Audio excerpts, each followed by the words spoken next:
Okay, we're rolling in 3, 2, 1. Hey, you hang on, you hang on, Okay. we are already having a good episode, okay? Yeah. No, that part we should just keep it We'll in. just keep it. Sorry. Actually, I was like preparing something, right? And then now I cannot find it. So that's trying to tell you, right, that you don't have to prepare anything. No stress, no No stress. stress. We got Okay. you right now. We got you. Yeah. I feel stressed now. And welcome to another episode of the Branding Beardos, the podcast. Weirdos. The podcast that wants to inspire the next great Asian brand. And today's guest, our next guest, is someone I deeply respect. Now, I actually first met her about 13 years ago, but that time, right, she was a very soft-spoken university student that couldn't face an audience of more than one. I remember. Since then, I followed her meteoric rise, in her personal and professional career and watched her grow from strength to strength. Today, she's a career development strategist. She's an event host. She's a co-author of 2 books, Mutton Soup for the Soul and Women Empowered. And she's also a mindfulness coach. Passionate about supporting people, she wants to help them overcome their anxieties, discover their inner potential so that they can grow in an empowered manner. Ladies and gentle beards, please welcome Ratna. Thank you. To the show. I wanted you on the show since I think 2 months ago. I was like, no, we have to get Ratna on the show. We have to get Ratna on the show. And then I kept hearing why? this. Yeah. I was like, why? I was like, no, because when I first know her, so okay, wait. So let's start from there, okay? Okay. Can you tell us a little bit about that transition between you didn't speak in public, you didn't have any, experience doing that, and you didn't know what to do. How did you go from that to event host, mindfulness coach? You speak one to so many now. Thank you. It was was very humbling journey for me. I started when I still remember back then when I was young. I think when I was 13 years old, right? I had this English oral test. I had to recite a poetry and in front of the class, from memory. Yeah. And I studied really hard the entire week. When it comes to the actual day, my mind was like blanked out. Oh no. Yeah, and it was like, wow, I couldn't even say a single word. And I was trembled, I was shaking, and I just cannot speak a single word. And I returned back to my seat and I cried, and on that day I failed my exam. And that one particular incident, right, was so quite impactful that it was quite life-changing for me, that I grew up feeling not confident about myself. I had low self-esteem, and whenever I had to present in front of people, right, I was just like, that image keep popping up. And I just couldn't present well. Growing up with such experience was challenging for me. And one day, right, I was being introduced by a friend to a temple, and that's where I discovered, a practice of meditation. And that's how I started my journey of learning how to manage my anxiety, my fear, being more at ease. And then after that, when I moved to Singapore, right, 14 years ago, and as I very young right now. Yes. And then I chanced upon, in the school, right, I chanced upon this Toastmasters club. And that's where I met you and Sean, Yes. So I started on that journey of like wanting to overcome my fear of public speaking, you know. So with that Toastmasters training and my practice of mindfulness has been really helping me a lot, you know, in my journey of overcoming my fear of public speaking as well as managing my speaking anxiety. So from then on, I was humbled to won several public speaking competition, being asked to host, you know, my friend's wedding. It led to many weddings that I hosted. Yeah, corporate events, you know, and then to doing some trainings as well, which totally something that is really beyond my wildest expectations. So, but this journey is really not possible without, you know, the support of my friends, my mentors, my parents, and all the people around me as well. So I'm just thankful for all of them. And yeah, and the mindfulness practice has really been very transformational. And yeah, because of that, I also discovered my passion, you know, in helping people to overcome their anxieties and as well as to find their inner strengths to be able to overcome that as well. So for you, right? Why the need to overcome this fear? Because many people are very scared to stand on stage and speak in public. You know, so why was it so important for you to overcome this? And I think also like most Mm. for most of us, we don't need to ever stand on Yeah. stage to speak, like for our careers, right? So why did you specifically want to? Okay, Yeah. so why is that so? So there are two reasons. The first, the first one, maybe I started when I It's was not a dare, young. right? Huh? It's not Not a there, right? dare. Someone dare Sorry, you. I what? dare you to speak in front Did of a big someone crowd. dare you? No, no, no, no. So when I was, I think during my high school, right, I attended this like a training Mm. conducted by a lady trainer. She was so inspiring that at the end of the training session, right, I told myself that, hey, you know what, Rana, I want to be like her one day, you know. Yeah, and that was kind of like planting a seed in me, a seed of inspirations that I want to be like her, you know, inspiring people one day, you know. So that image was so that was like the first seed planted when I was young. And as I grew up and moved to Singapore, and then I still like unable to really cope with my anxiety of speaking and fear of public speaking. And then when I graduated from my uni, I went to work, and my first work, right, I had to do a presentation. You know, I kind of like work as a marketing, and I didn't know that I had to do a presentation. Oh So no. back then, right, my audience was as large as Suntec Convention Center. Can you imagine that? You know, Holy like, shit. yeah, I've Yeah. got to Wow. do like 150 to 200 people. And with my, you know, my fear of public speaking, it was not easy.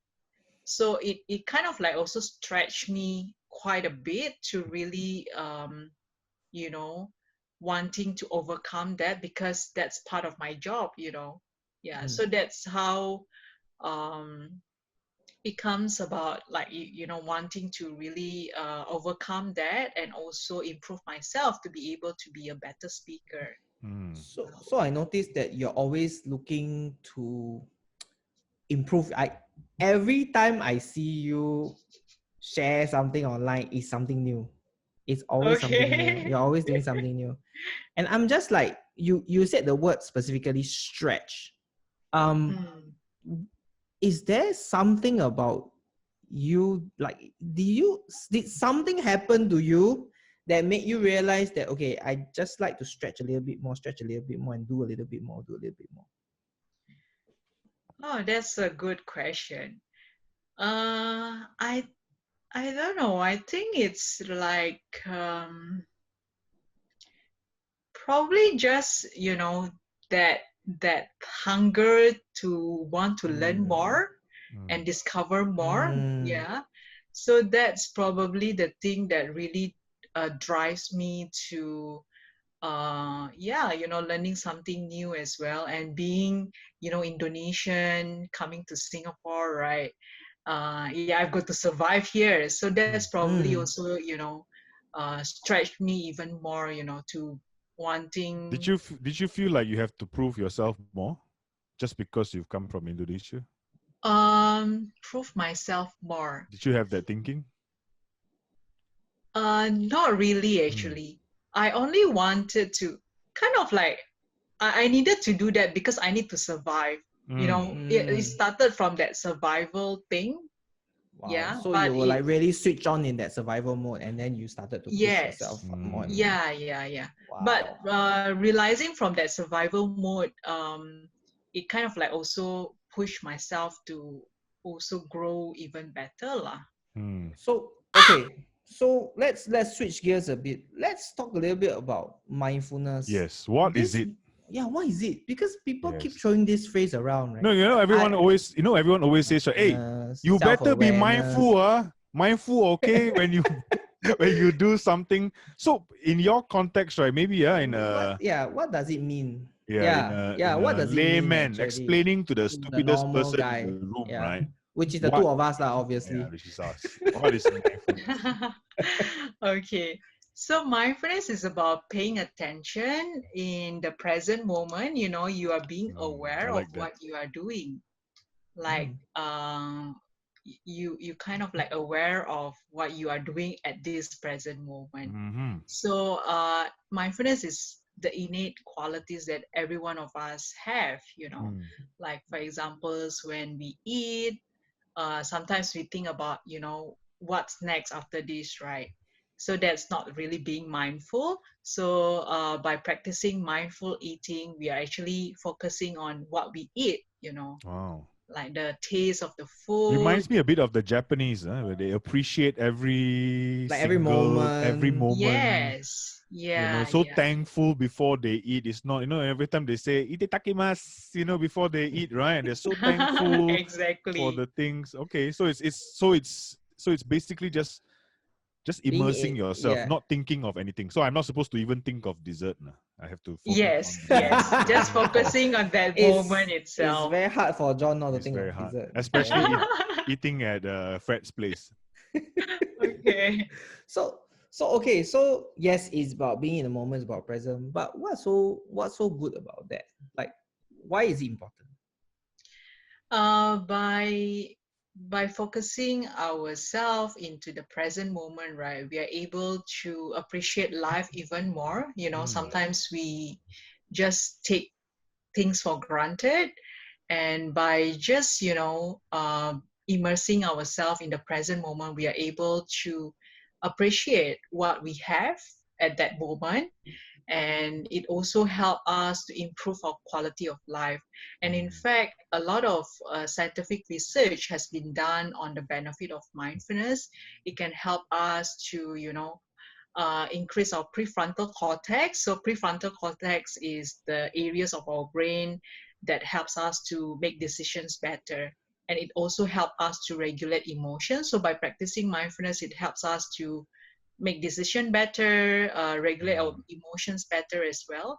And it also help us to reduce stress, improve Mm. productivity, enhance performance, and also help us to sleep better.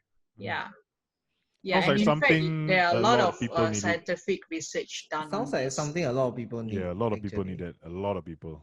That's Yes, right. Especially exactly. during COVID, or actually even Exactly, before that. exactly. But so, Yes. I mean, for you, right, in your opinion, why do you think that this has not become completely mainstream? Because I know if I ever tell a client of mine, right, in my consulting work, if I tell them, okay, you need mindfulness coaching, they'll look at me and you say, are you mad? What is that? No, but basically they don't know. Okay, I think it's a lot of times we are always act on autopilot, right? Hmm. And it's always also, Mm, it takes conscious effort to be able to mm, really become more aware, that, hey, actually this mindfulness practice really helps us a lot in our, in our life, improving our quality of life and all that. And in fact, a lot of people is already started to practice mindfulness, especially when this COVID all comes about, right? Mm. And the importance of mental health, and people are starting to really pick up about, meditation practice, because it's like they are quite stressed up, like being locked down. And yeah, so it's been quite widely spread now. And I think one of the challenges that I feel people are quite, you know um, difficult to really sustain the practice itself. Yeah, because maybe they practice like once a week, or like, I don't know, maybe not very consistent, and then they forget Mm. about it, right? So I always believe about really sustaining the habit, Mm. like Mm. one practice. Because a lot of times people think, right, meditation you need to sit like for 15 minutes or 1 hour, which a lot of us, like very busy people, like we probably don't have time for that. And what I always encourage people is that to really, practice mindfulness in our daily life, in a small little, I call it micro practice. So maybe when you are like somewhere, and then you are killing time, right? Just then you remember, like maybe you have like 3 minutes or 1 minute or even 1 second, just take a three breathing at Mm. that moment. Yeah. So really bringing mindfulness into our daily life, like for example, eating, just focus on the eating itself, or even brushing teeth, focusing on brushing teeth. Yeah. So it's really bringing about mindfulness into our daily life, instead of like being so caught up into like I have to sit for like 15 or half an hour. I mean, dedicated practice like that is always great, but as a start, we can always, bring in the mindfulness into our day-to-day life. Yeah. Mm. So now that you are doing, you started mindfulness coaching a while back. I'm just wondering, when you started this, right? What were the difficulties that you overcome, and Mm. how did you overcome those difficulties? When I started my mindfulness training, Yes, mindfulness coaching. When you started to teach other people about mhm. mindfulness. Mm. Okay. Actually, to be honest with you, I'm not very intentional into doing this, to be honest. Yeah. Because Accidental. yeah, it's a really Wow. accidental, Just like this really, really. podcast. That's the podcast. Exactly. Completely accidental. You know what? How I got into this, right, is actually through my friend, from a Toastmasters as well. And she also witnessed how I kind of like changed, from the shy girl into a bit more confident, and into slowly facilitating a mindfulness sessions. And I share that, in fact, mindfulness has been really helping me tremendously in overcoming my speaking anxiety. So Mm. she told me that, hey, Rana, why don't you come and just share your experience, like a mini workshop, how mindfulness help you Oh, overcome your fear of public Wow. speaking. From that one maiden workshop, it leads to a career. many, many workshops. Yeah. So I got invited to schools, uni, poly, ITE, Nice. non-profit organization, corporates, professional organizations, which is something that I like. Oh wow, that's like actually there are like on demand, Mm. Yeah, so that's how I started. And along the journey, as I deliver the training, preparing the training, I started with like nothing, like I don't have, like I don't even know what is that. Yeah. I mean, I've been practicing lah, but it's just that I don't have much content as in the Mm. when I start, right? And so So I it's slowly developing built. as you go. Yes, yes. And I attended a program as well, and I attended online as well as in person retreats, and I learn from different teachers as well. And in fact, in the process of really building my content, delivering my training, I really developed a passion in it because it has been something that is very personal to me, and it has been very transformational and life changing as Yeah, well. it's Yeah. very So a lot transformational. of your contacts, they were all referrals, or were you like hardcore? You were like, yeah, let's go advertise. I'm getting famous now. Let's No, go. yes, No. yes. In fact, that I have been very blessed that a Mm. lot of all this, speaking, training, and all that has been referred by people. Fantastic. So I didn't even like promote myself. So would I you? do share on social media, but that from that social media, people know that I've been doing this, Mm, and they were like, "Hey, Rana, I heard that you've been doing this. Can I invite you yeah, to to Yeah, one?" it's almost as if you have a natural flow to things, yeah. right? It's Like just it's just one thing everything to the next to the happened next. Yeah. naturally. Yeah, Very much yeah. like our podcast also. So that means in terms of advertising, right? Would you ever find Yeah, would yourself? you? Would you find yourself doing a video like this? Give me 30 seconds of your time for me to teach you about mindfulness, and you can make up to $3 million extra in your life. Blah blah. Would you ever find yourself doing an Like, would ad you like advertise? Yeah. I? I just had to do that. I don't think so though. I think like what I like about Ratna's style of like sharing is it's never about selling the thing. Yeah, Like it's always it's about just genuine. And if I always feel, right, I always tell people about this. I say, look, if people don't think that you are a self-serving bastard, right? Sorry. If you're not a self-serving bastard, everyone can see it, and everyone will think that you are genuine and naturally just gravitate themselves towards you. But if you're gonna constantly come up, and try to hard sell yourself, people will start to doubt it, start to doubt probably the product itself. That's what I think, lah. That's what I think. Yeah, What's going through people's minds? so yeah. I really do think that we want to talk a little bit about what you're doing now as a career Mm. development strategies. What's that? Like when we were students, we never had anyone come and help us, right? Like we didn't have I know, career And development it was strategies. just your study hard, or there'll be no career to even speak Yeah. of. And then we just like apply. I go to job street and just apply, Yeah. right? Like what is Yeah, this? yeah. What is this? Yeah. So basically, I help students to be career ready, and my role is to collaborate with industry partners to bring in career opportunities for the students lah.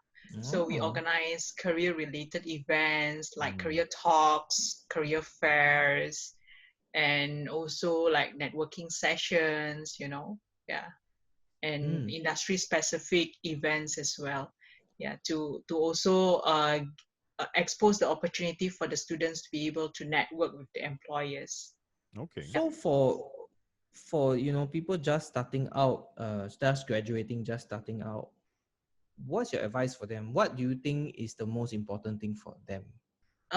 They need to kind of like start building their portfolio when they really started their study, like by Mm, involved in like some of the activities at school, CCAs, and then building up, some of the skills like leadership, communication, interpersonal skills that can really help them in, preparing themselves for, the the life after, career, yeah, yes, career. like to be And active, yes, yeah. basically. And also, go for internship as well as expanding their network as well through personal branding, like, building their Mm, personal branding through LinkedIn, connect with employers, and mm, really reaching out to people as well. I think that's very important as well. And also, keep upgrading yourself, exposing yourself to different kind of learnings, different kind of, yeah, new things that you can, yeah, learn. So you yourself, right? since you're talking about learning, you yourself, right? What what's the next thing for Ratna? Like, what's the Was next big thing? Like, I'm very excited to know what's your next thing that you're planning to do. okay. I have always been very passionate about youth and women empowerment. So I'm kind of like working on a passion project to also putting up a programs on well-being and happiness to also help more people in improving their lives as well. Yeah, and in fact that currently, right, I'm actually I'm in the part of the organizing committee of China Asian New Smart City Innovation and Entrepreneurship, where we actually organize a regional competition for China and Asian startups Wow. to build this new smart city solutions.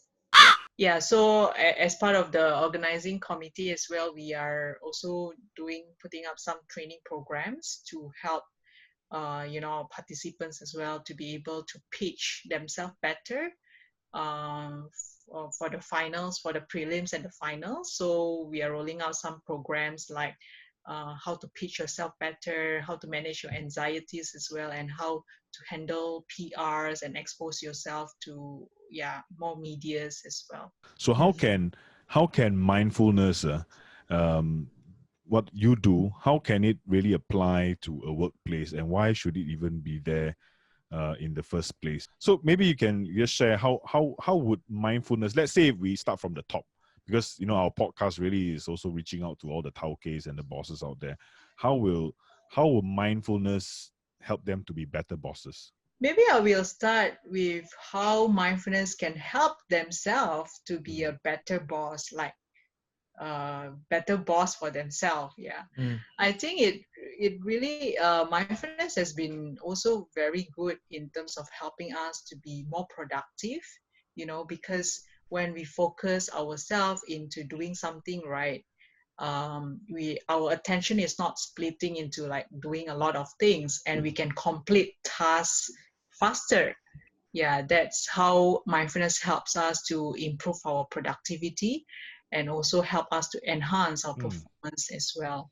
Yeah, and by practicing mindfulness as well, it can also help us to develop that self-awareness about our emotions, feelings, and thoughts. So because a lot of times we are on autopilot mode, right? Mm. And when we practice mindfulness, we can be more aware of all these emotions, and we can actually be more aware of our trigger, because a lot of times we get triggered quite easily, right? Mm. Mm. And by being more mindful, even before reacting into something, right, like maybe situations that is not unfavorable, we can have that pause or break, and before we before we react, so we Mm. respond instead of reacting into Right. things. Yeah, so that definitely will help us in controlling ourselves, managing ourselves Mm. better, Mm.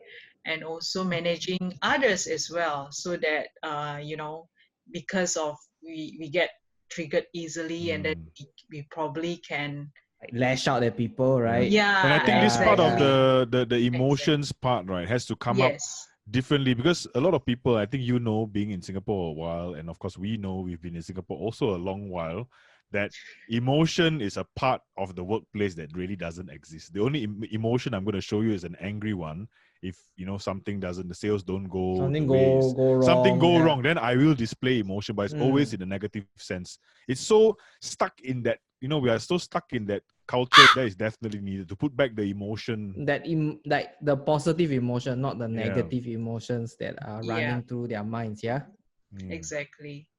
And it Perfect. also help us in building a much more compassionate culture, among colleagues, the people that you are working with, because in fact, the research also show that by being mindful as well, it helps us to develop this compassion, Mm. towards other people as well. Yeah. So it Mm. definitely can help to build a much more positive and stronger relationship with the people around. Yeah. Yeah. I think that self-awareness allows you to build that empathy for other people, Yes, right? Yeah. exactly. Because I think always, the problem in the workplace, where people always complain is the lack of empathy for anything. People Mm. can be on MC, and you're like, You still text them. you're still receiving like bloody messages from work. Oh, sorry, you're sick. But anyway, when are you going to be done with that piece of work? You'll be like, what the like what? Like I'm sick, dude, But I think that part is really needed. No? I think we need you to create a whole team of Ratnas to go out and conquer Singapore and pump the emotion, create emotion where Create it the doesn't. positive emotion. Yeah, go and create gardens where it's barren right now because we are all like a desert of emotion. Nothing. There's absolutely nothing here. Perfect. Thanks so much for your time. So, anyway, for all the people out there, if you are looking to put a little bit of mindfulness back in your life, or if you have none, now's a good time to start. Or if you think that your boss should need a little bit of mindfulness so that you have better work cultures, please get in touch with our guest Ratna today. Kenneth, do the honors. You can reach out to Ratna on Instagram at jratna. That's JRATNA. And if you like this episode, please like, share, and subscribe to our YouTube channel. John, take it away. This is the Branding Beardos. Kenneth, Big John, we're all signing off.